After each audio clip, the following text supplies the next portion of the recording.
आज हामी नेपाली भाषाको प्राचीन अभिलेख स्थल दुल्लुमा आइपुगेका छौँ र यहाँ दामुपाल भूपाल राईको दुल्लुको अभिलेख अवलोकन गर्दै उहाँहरूलाई पनि घुमाउँदैछौँ।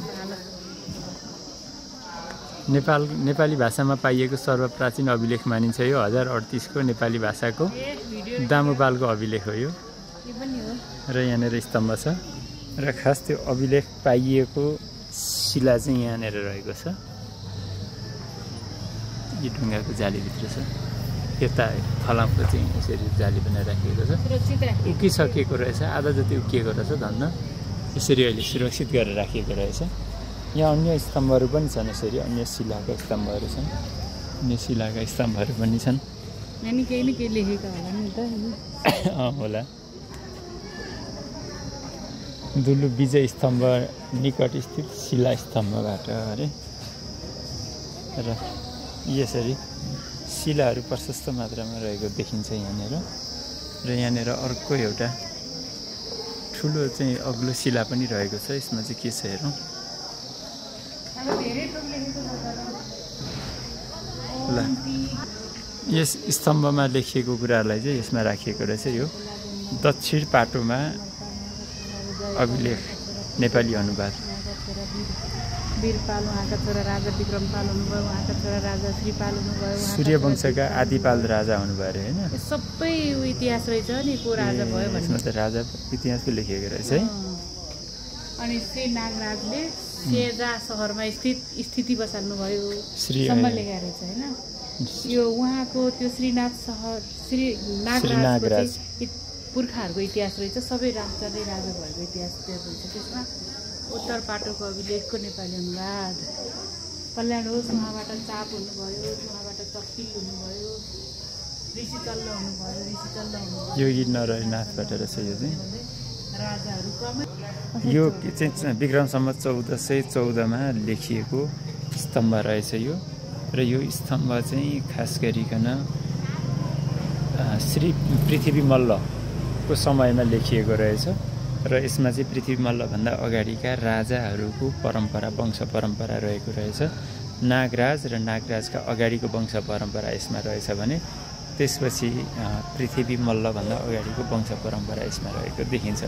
प्रताप मल्लसम्म नागराजका वंशहरूले राजा गर्नुभएछ र त्यसपछि प्रताप मल्लको सायद सन्तान नभएको हुन सक्छ। र त्यो भएको हुनाले चाहिँ यहाँनिर चाहिँ नागराजको वंशलाई बाँकी पार्नु भएन प्रताप मल्लले भनिएको छ। अनि गेला वंशको पुण्य मल्ल चाहिँ राजा भएर अनि त्यसै उनकै सन्तानले चाहिँ यो लेखिएको रहेछ। यसको स्रोत चाहिँ मुख्य गरेर योगी नरहरिनाथको इतिहास प्रकाश पहिलो अङ्क दोस्रो भाग 2013 पृष्ठ 58बाट लिएको रहेछ। दुल्लु स्थित साहित्यकारहरूको चाहिँ शिला शालिग बनाइएको स्थानमा छौँ। भानुभक्तको रहेछ पहिला, त्यसपछि मोतीराम भट्टको,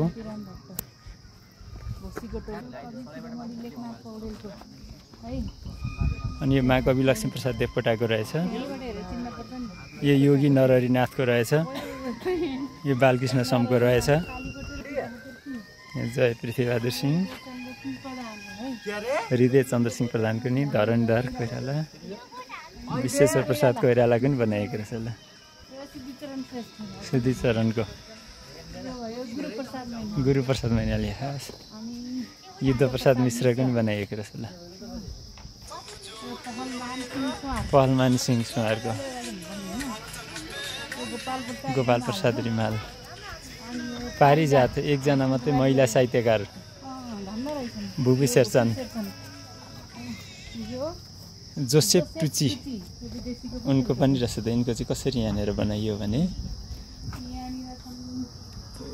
यहाँ भीमनिधि तिवारी, श्रीरत्न शर्मा रिजाल, दुल्लु दैलेख, पूर्णप्रकाश नेपाली यात्रीकै।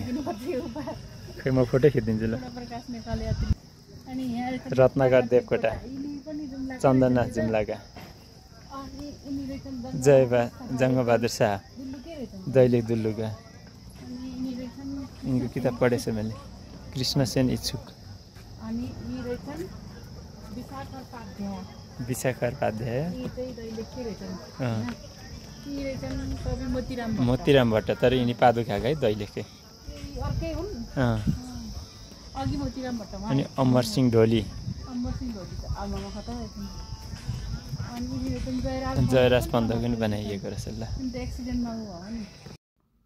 यसरी दैलेखको दुल्लुमा विभिन्न महान साहित्यकारहरूको अर्धकथको शालिग र उहाँहरूको कृतिहरूको योगदानको अभिलेख बनाएर शिलालेख तयार गरी राखिएको रहेछ।